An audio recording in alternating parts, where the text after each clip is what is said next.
네, 금요일 건강 한의사 함께하고 계십니다. 이번에는 우리나라 성인들이 많이 걸리는 10대 질환 중 하나죠. 만성 폐쇄성 폐질환에 대해서 알아보도록 하겠습니다. 우선 화면으로 함께 보시죠.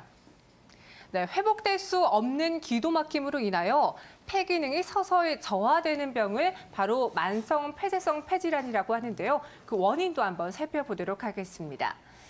만성 폐쇄성 폐질환의 원인으로는 흡연과 유전자, 기도 과민 반응과 미세먼지, 그리고 화학물질, 실내외 대기오염 등이 꼽히고 있는데요. 네, 양재 원장님, 오늘의 주제가 만성 폐쇄성 폐질환이잖아요. 그 전에 폐 구조와 기능부터 알아야 될 것 같은데 설명해 주시죠. 네, 코와 입을 통해서 들어온 공기는 기관과 기관지를 거쳐 폐를 거쳐 폐로 들어가게 됩니다. 이를 호흡기관이라고 이야기하게 되는데요. 폐로 전달된 공기는 폐 전체에 가지처럼 미세하게 뻗어져 있는 모세기관지를 통해서 폐포라는 곳에 들어가게 됩니다. 폐포의 주요 역할이 이런 산소와 이산화탄소를 교환하는 것입니다. 산소를 받아들이고 이산화탄소를 배출하는 것이 그 폐의 가장 중요한 역할인데요. 이 기능을 폐포가 담당하는데 폐포는 0.1에서 0.2mm의 크기입니다. 그리고 양쪽에 3억 개 정도가 분포되어 있습니다. 폐포 주변에 있는 모세혈관에 있는 적혈구가 이산화탄소를 내려놓고 그리고 산소를 취하여 온몸에 산소를 공급하게 됩니다. 그리고 노폐물이나 먼지는 기관지에서 걸러지는데요. 기관지에 있는 점액에 노폐물이나 세균이 붙으면 그 옆에 섬모가 있습니다. 섬모가 빗자루로 쓸듯이 거기 세균이나 그런 점액에 붙은 것을 쓸어서 폐로 들어가지 않도록 막아주게 됩니다. 그리고 한의학에서는 이런 폐의 기능을 또 한 3가지 정도로 이렇게 분류하게 되는데요. 한의학에서 폐는 재상지관이라고 이야기를 합니다. 심장은 군주지관이고요. 심장을 도와서 재상의 역할을 해서 나라를 잘 다스리게 만드는 재상처럼 역할을 한다고 해서 재상지관이라고 이야기하는데요. 첫 번째 기능은 기기의 출입과 승강 출입이 있습니다. 몸의 기를 조절하고 호흡을 하는 작용이죠. 그리고 선발과 숙강 작용이 있습니다. 체내의 탁기를 배출하고 천기를 흡입하여 체내의 진액을 아래쪽으로 골고루 퍼져주게 하는 역할을 하고 있습니다. 이 기능을 통해서 땀의 배출과 소변이 배출이 되게 되는데요. 이 기능이 제대로 되지 않으면 몸이 붓는다든지 그리고 소변이 제대로 나오지 않는다든지 하는 역할을 하는 일이 이렇게 발생하게 됩니다. 그리고 좀 어려운 단어인데 폐조백맥이라는 것이 있습니다. 폐조백맥이라는 뜻이 아까 처음에 말씀드린 바와 같이 심장의 역할을 도와서 혈액순환을 원활하게 하고 그리고 진액을 각 장부에 보내서 정상적인 기능을 할 수 있도록 도와주는 것이 폐의 중요한 역할이라 할 수 있겠습니다. 네, 이렇게 폐 기능과 구조를 들어봤는데요. 황만기 원장님, 폐쇄성 폐질환이 폐 기능이 서서히 저하되는 질환을 말하는 거잖아요. 조금 더 자세하게 설명해 주시죠. 예, 제가 조금 더 자세하게 그러니까 만성 폐쇄성 폐질환이 뭐 이렇게 많이 들어봤는데 도대체 무슨 병이냐, 이 정의에 대한 부분하고 이게 어떤 예가 되는 병증이 있는지에 대한 부분하고 그거를 일으키는 원인에 대한 부분, 이렇게 이제 3가지를 좀 정리해서 말씀을 좀 드려보도록 하겠습니다. 지금 이제 화면에서도 나오고 있는데요. 지금 제 우측에 보면 COPD라고 시청자님들 보이시죠? COPD가 뭐냐면 C가 제가 영어 발음이 좋진 않지만 한번 말씀을 드려보겠습니다. chronic, 만성이라고 하는 것이고 O라고 하는 게 obstructive, 그러니까 폐쇄돼 있다, 그러니까 막혀 있다 이런 뜻이고 P라고 하는 건 pulmonary, 그러니까 폐의 형용사형이고 D는 disease를 얘기합니다. 그래서 말 그대로 풀어서 만성 폐쇄성 폐질환이다 이렇게 이제 말씀을 드리고 있는데요. 이거는 폐를 이제 염증성 반응을 일으키는 여러 유해 입자들이나 유해 가스들을 많이 흡입을 하게 되면은 이 폐가 비정상적인 염증 반응이 계속 진행이 됩니다. 그러니까 기류, 그러니까 공기의 흐름 자체가 이렇게 계속 제한을 일으키게 되고 공기의 흐름이 제한이 일어나니까 폐 기능이 떨어지고 그다음에 호흡곤란까지 일어나게 되는 그런 호흡기 질환 일반을 만성 폐쇄성 폐질환이다 이렇게 이제 정의를 내릴 수가 있겠는데요. 아마 들어보셨을 거예요. 폐 기종이라든지 만성 기관지염 같은 게 이 COPD 만성 폐쇄성 폐질환의 한 일종이다 이렇게 이제 말씀을 드릴 수가 있어요. 자, 원인에 대해서 살펴보자면 아까 제가 시청자님 전립선 비대증을 가진 시청자님이었지만 제가 이제 그 뭐 술도 좀 자제하셔야 된다라고 말씀하셨고 다행히 금연은 하고 계신다고 말씀을 주셨는데 흡연이 이 COPD, 만성폐쇄성 폐질환의 가장 중요한, 가장 절대적으로 중요한 원인이 됩니다. 즉 만성폐쇄성 폐질환이라는 무서운 병으로 이행이 안 되려면 제일 먼저 해야 될 일이 금연이라는 얘기죠. 한 통계에 의하면 이 흡연하시는 분들 중에서 거의 15%에서 20%, 그러니까 한 5분 중에 1분 정도가 만성폐쇄성 폐질환으로 결국은 진행이 된다라고 알려져 있으니까 흡연 아주 절대적으로 중요한 요인이다. 그러니까 반드시 금연하셔야 된다. 이런 말씀 드리고 싶겠고요. 또 이제 제가 원인을 좀 2가지로 좀 나눠 보겠는데 숙주 요인, 말이 좀 어려울 수 있는데 그런 어려운 풀어서 설명드리면 어려운 얘기 아닙니다. 숙주 요인, 즉 내 몸 자체에 원인이 있는 경우가 있고 환경 요인, 내 몸 바깥에 원인이 있는 경우가 있다. 이렇게 이제 2가지로 분별을 할 수가 있어요. 자, 숙주 요인은 내 몸 자체에 원인이 있다는 얘기인데 이거는 아까 이제 화면에서도 나왔듯이 유전적으로 그런 소인이 있는 거죠. 그럴 가능성이 있는 유전적인 백그라운드를 받고 태어난 경우에는 COPD로 진행될 가능성이 높고 또 하나는 기도가 좀 선천적으로 과민하신 분들이 있어요.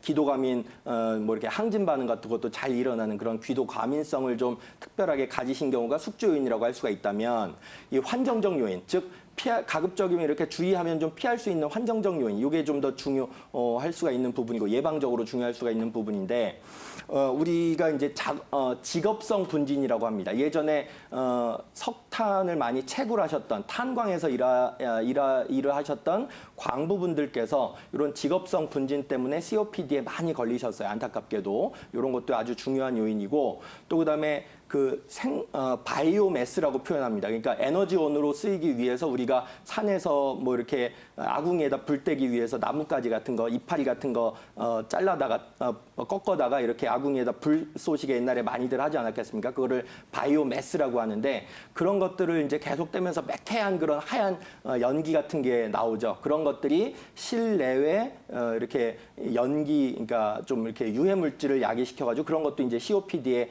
원인으로 작동을 할 수가 있겠고 3번째가 이제 화학 물질입니다. 그런 이제 증기라든지 산업공단 같은 데에서 좀 이렇게 인체에 유해한 그런 화학 물질들 많이 접할 수가 있는데 그런 것들이 이런 만성 폐쇄성 폐질환의 중요한 요인으로 작동할 수 있겠다. 이렇게 정리해서 말씀을 드릴 수가 있겠습니다. 네. 이 흡연하시는 분들은 꼭 금연하셔야 될 것 같습니다. 만성 폐쇄성 폐질환에 걸리기 쉬운 체질이 바로 그중에 원인 중에 하나가 흡연이다라고 말했기 때문인데요. 최정 원장님, 사실 폐질환이기 때문에 가장 대표적인 증상 중에 하나가 기침이 아닐까 싶은데 구체적인 여러 증상들 어떤 것들이 있나요? 네, 기침도 당연히 대표적인 증상 중에 하나겠지만 이게 폐 기능이 점차 서서히 저하되는 질환이기 때문에 기침도 그렇지만 호흡곤란이 가장 중요하면서도 심각한 주 증상 중에 하나입니다. 그래서 호흡곤란, 기침, 가래 이게 대표적인 주 증상인데요. 초기에는 폐 기능이 사실 호흡곤란 같은 증상 같은 경우에는 폐 기능이 한 50% 이하로 저하될 때 나타나는 증상이기 때문에 초기에는 아무 증상이 없을 수도 있습니다.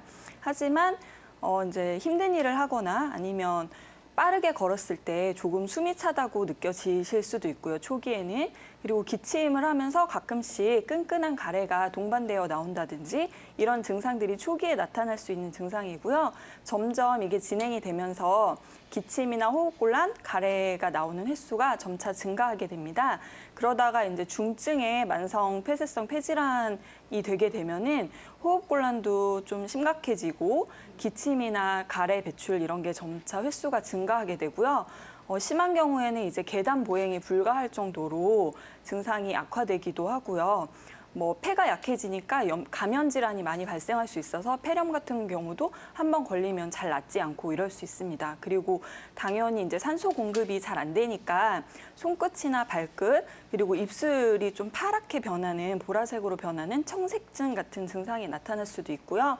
이게 소모성 질환이기 때문에 이제 다리가 붓는다든지 아니면 피로감이 심하다든지 체중이 감소한다든지 하는 전신 증상도 동반이 될 수가 있습니다.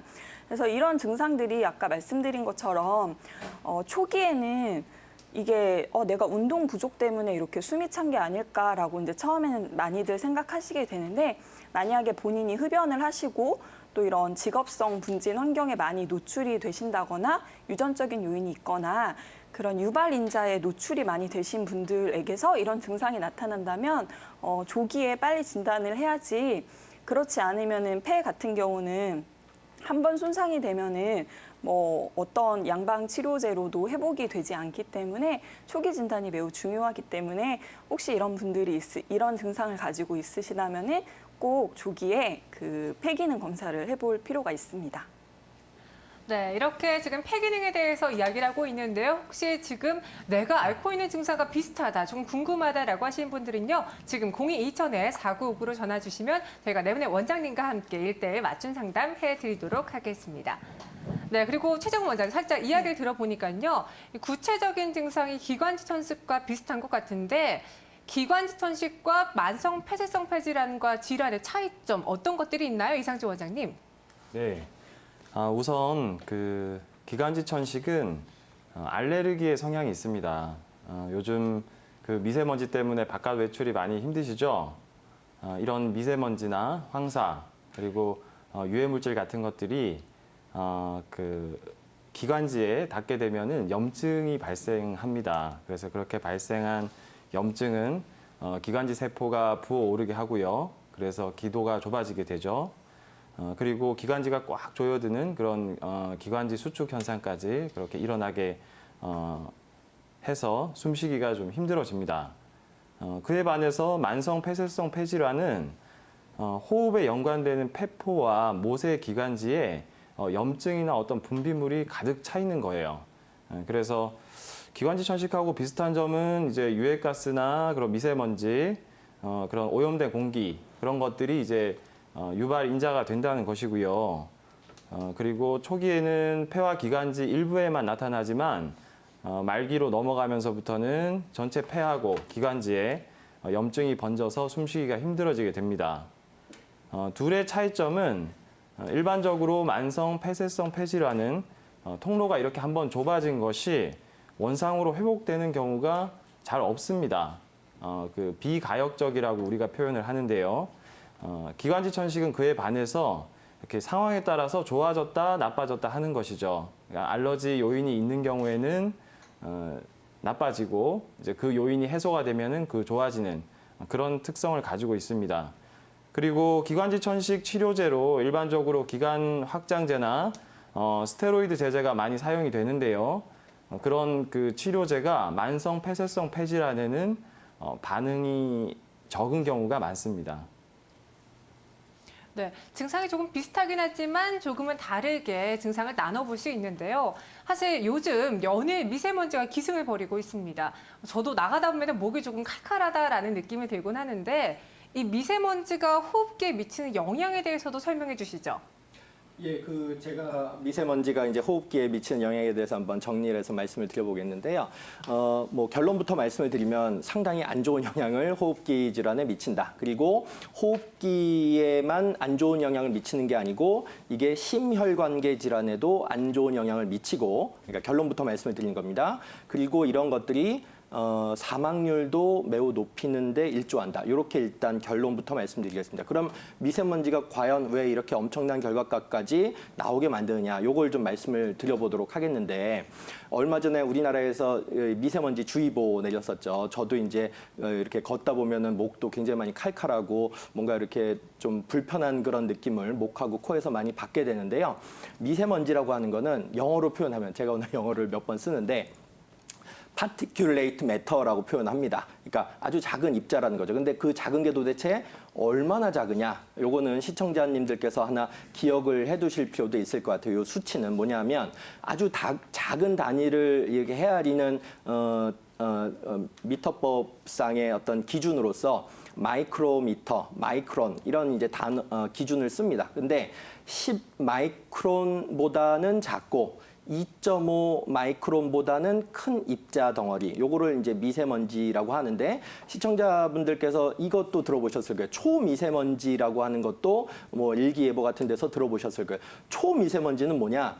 좀 전에 말씀드렸던 2.5 마이크론보다 더 작은 입자 덩어리, 요거를 더 잘게 부서져 있다. 이렇게 이제 이해를 하시면 좋으실 것 같아요. 근데 왜 제가 이렇게 미터 단위까지 마이크론이라고 하는 아주 별로 잘 쓰지도 않는 매우 미세한 단위의 크기를 굳이 말씀을 드리냐면 이게 사실은 이거를 구성하고 있는 성분, 유해 성분이죠. 그것도 제가 좀 이따 말씀드리겠지만 성분 자체도 인체 독성을 일으키지만 이게 작기 때문에 사실은 더 문제가 되는 겁니다. 왜 작기 때문에 문제가 되냐면 이게 코나 기도를 통해서 이렇게 유해한 것이 들어오더라도 인체가 이렇게 자연스럽게 방어 반응으로 내보낼 수 있는 정도의 크기가 아니고 내보낼 수조차 없는, 마치 모기장을 쳤는데 그 모기장에 조그만 구멍으로 조그만 모기가 막 들락날락하면은 어쩔 수 없이 우리가 모기에 물리듯이 아무리 우리 인체 방어기관을 통해서 그런 유해한 물질들을 섬모운동 등을 통해서 아니면 뭐 기침 반응을 통해서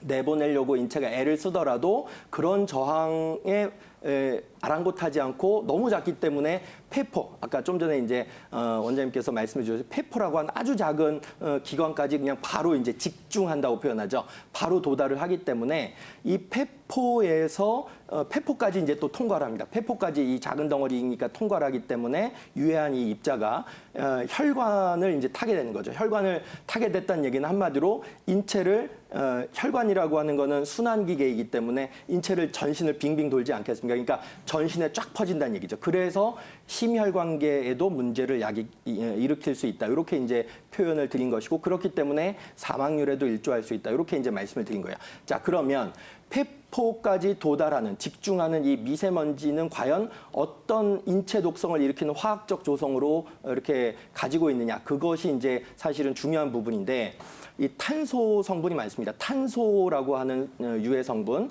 그다음에 유기탄화수소라고 하는 또 유해 성분, 그다음에 질산염이나 황산염과 같은 유해 성분, 그리고 마지막으로는 금속 성분 중에서 유해한 그런 성분들이 이렇게 복합적으로 이루어져 있는 게 바로 이 미세먼지입니다. 미세먼지 흔하게 제일 많이 볼 수 있는 게 우리 도로변입니다. 도로변. 도로변에서 운동하시는 분들 보면은 저는 아찔합니다. 물론 이제 황사 마스크 쓰고 하시는 분들은 그나마 좀 나은데 운동을 하려다가 오히려 더 큰 화를 입으실 것 같아서 저는 좀 아찔하다는 생각이 많이 들어요. 왜냐하면 이 자동차 배기가스라든지 자동차가 이렇게 고속으로 쭉 지나가면은 이렇게 먼지가 한번 확 이렇게 불어오지 않겠습니까? 그게 다 미세먼지 덩어리라고 보시면 되는 거죠. 어쨌든 그런 것들이 인체에 들어오기 때문에 문제가 되는데, 자, 그럼 성인들한테도 매우 중대한 영향을 일으키는 이 미세먼지가 아기들한테는 그러니까 악영향을 더 많이 주겠죠. 그러니까 저는 주로 어린이를 많이 보는 한의사인 입장에서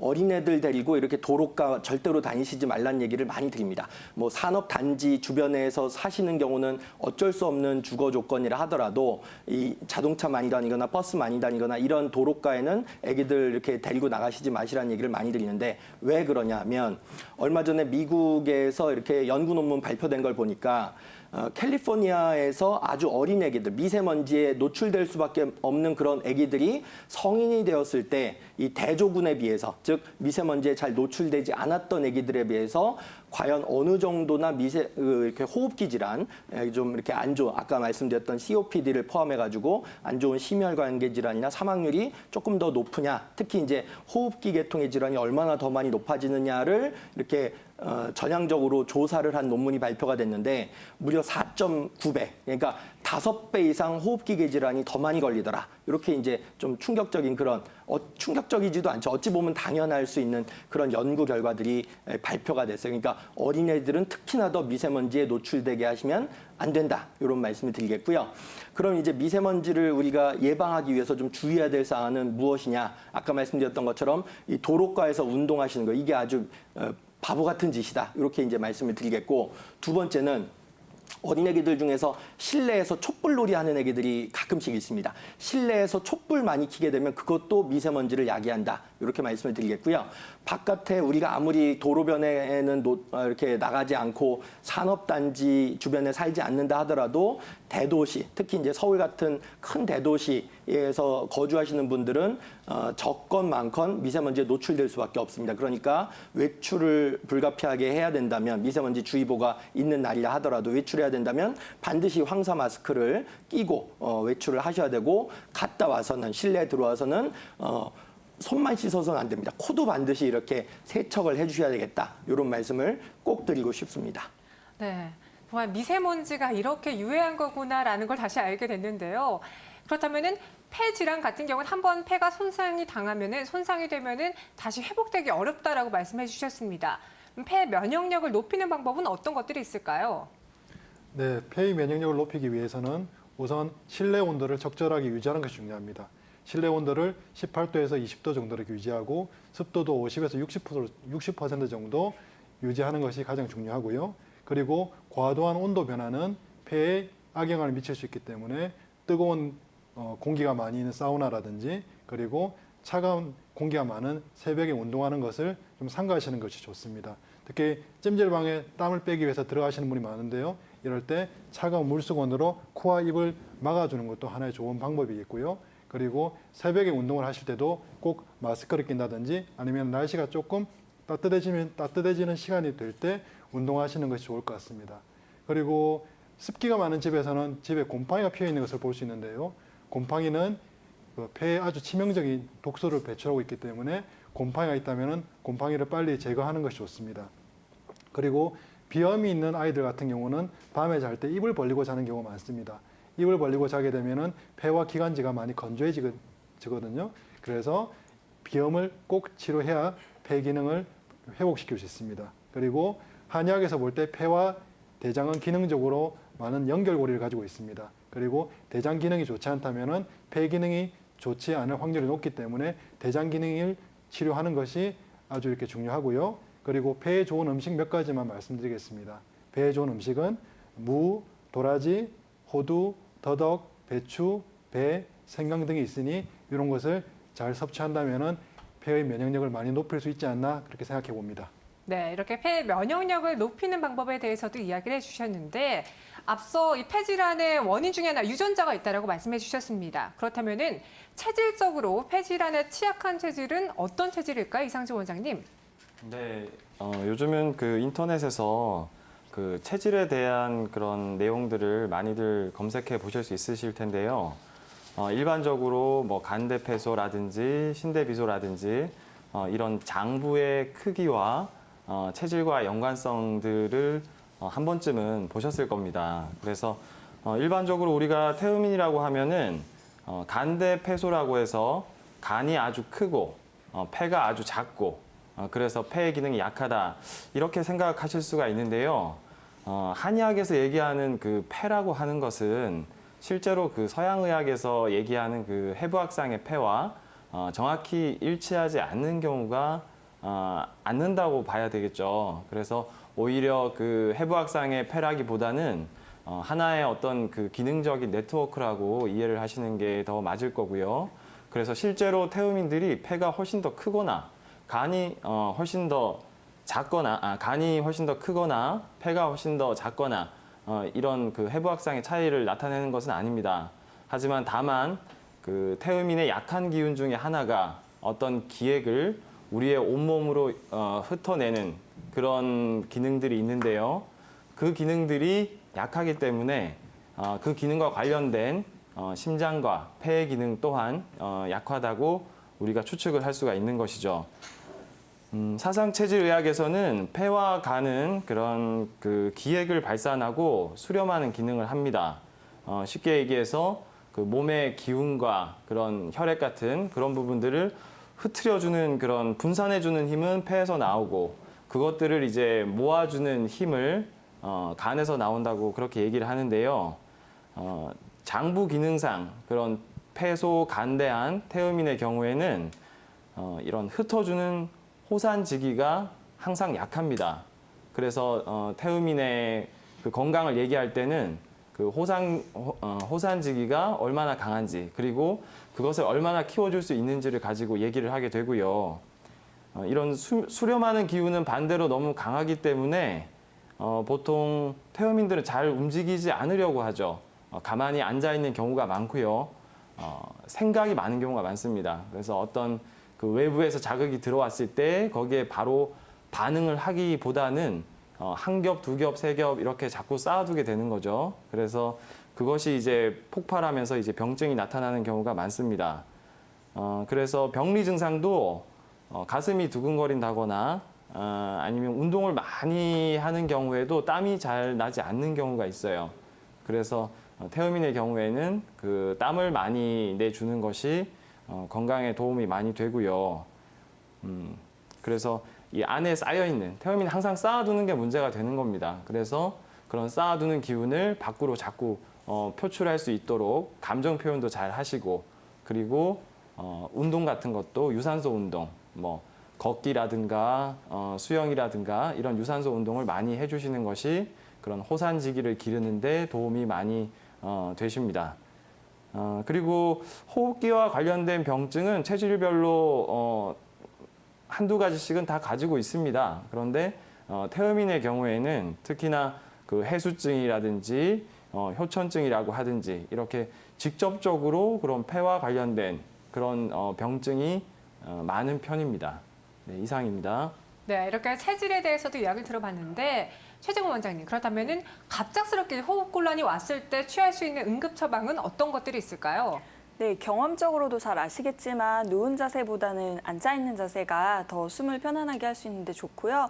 앉아 계실 때에도 가슴을 이렇게 살짝 좀 앞으로 내미시고 팔을 자기 무릎에 이렇게 댄다든지 아니면 테이블에 받친다든지 하셔가지고 그 횡격막에 가해지는 압력을 좀 감소시키면 호흡에 그 좀 숨을 편안하게 쉬는데 더 도움이 될 수가 있겠고요. 서 있는 자세에서도 역시 마찬가지로 힙을 벽에 댄 다음에 가슴을 좀 앞쪽으로 숙이신 다음에 팔을 좀 편안하게 늘어뜨리거나 아니면 가구나 테이블이 있다면 거기에 팔을 지지하고 계신 자세가 호흡에 더 도움이 되고요. 이런 걸로도 이제 빨리 해결이 잘 안 되면 응급실을 빨리 가셔야 되겠습니다.